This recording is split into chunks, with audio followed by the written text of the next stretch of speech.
Hi, I'm Dave, founder of Halloween Around, and today I'm looking at the 2005 remake of House of Wax titled House of Wax. This is a movie that recently celebrated its 20th anniversary. Yes, I'm that old. And it's a movie that surprisingly I had never actually seen before watching it in preparation to do this video. It came out in May of 2005. It actually came out the exact same day as the Ridley Scott historical action epic Kingdom of Heaven. At the time, I was in 10th grade.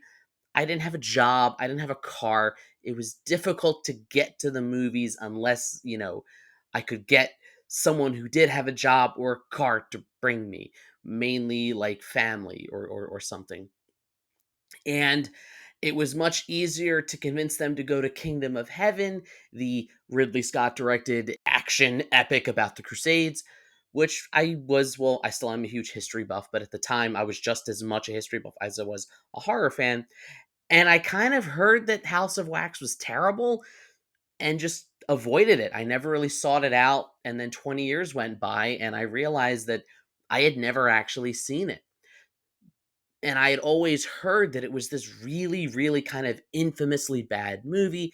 Everybody ragged on the fact that Paris Hilton starred in it. It was from that era that everyone hated on her just to hate on her. I'm not defending her. I'm not calling her some great thespian, but it definitely was the in thing to do to just attack and criticize and mock anything and everything she was involved in, including a movie I actually really enjoy, Repo the Genetic Opera, and I think she's really good in. I think she's really good in it because she's basically playing herself, but it works for that movie. But enough about those movies. Let's talk about this movie, House of Wax. So I went to watch it for the first time to see if it was truly as bad as everyone said it was. This is a movie that, despite sharing a name of the 1953 Vincent Price classic, really feels like it's more of a remake of 1979's Tourist Trap than it is House of Wax. It is from writers who would go on to make these movies and a director who would go on to make these movies.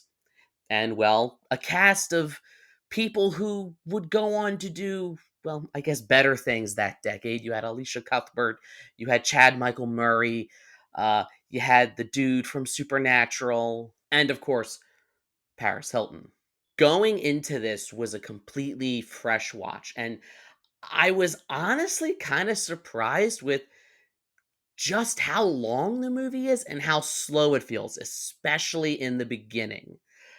It's like an hour and 50 minutes. It's almost 2 hours, and it takes a good 30-40 minutes before anything happens. We get the setup with, the group of friends and siblings, and it's filled with like mid 2000s cliches and tropes that I look back on now. It's got the My Chemical Romance song.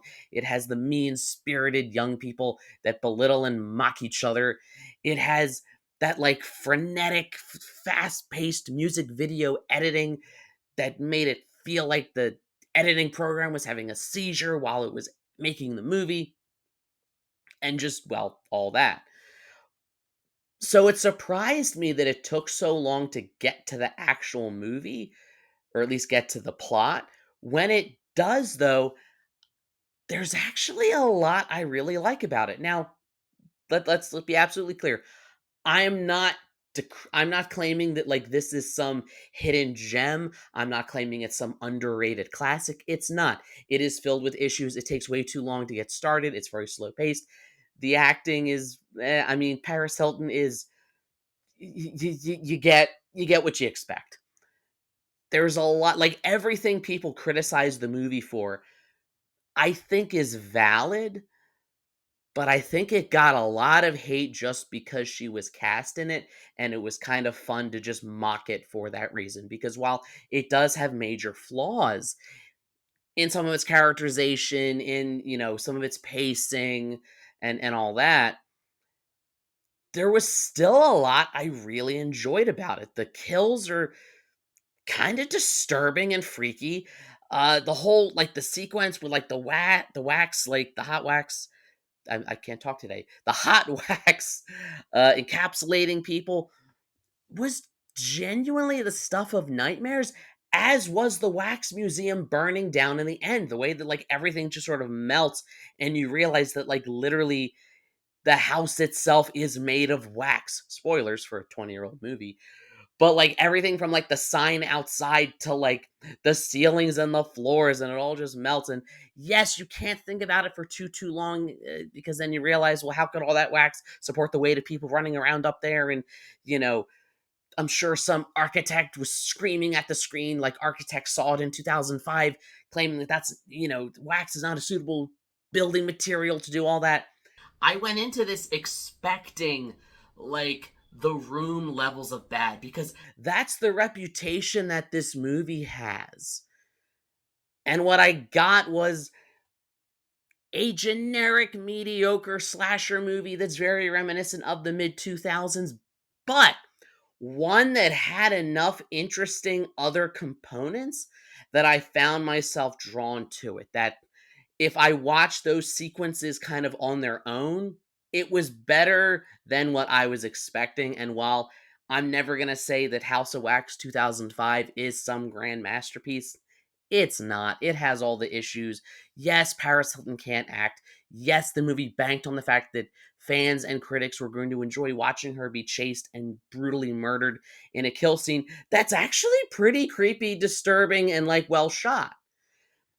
And just for someone who's tired of like modern cinema, and what I mean by that is everything just looking gray and shot on digital and terribly color graded, it was cool to see a movie that like popped and that actually took time and thought into really creepy visuals, practical visuals with all the wax melting. So I went into this being like, how bad is this going to be? And came away with it thinking, well, how much am I going to like in it? But hey, these are just my thoughts. Let me know in the comments, what did you think of House of Wax 2005? If you hate it, if you think it's a terrible movie, I get it. It kind of is. But I'm curious if other people out there liked certain things, similar things that I liked about it too. It has like a nostalgia for me, even though I didn't see it in 2005, and even though it's not one I grew up on. Just kind of seeing it as a time capsule of that era is very interesting to me. Like, share, subscribe, all the YouTube stuff. If you don't, you may end up trapped in a creepy town that's not real, and that's a house made of wax that defies the laws of physics, but when a fire breaks out, it melts and it looks really, really cool on screen, but you're still dead. And as always, every day is Halloween.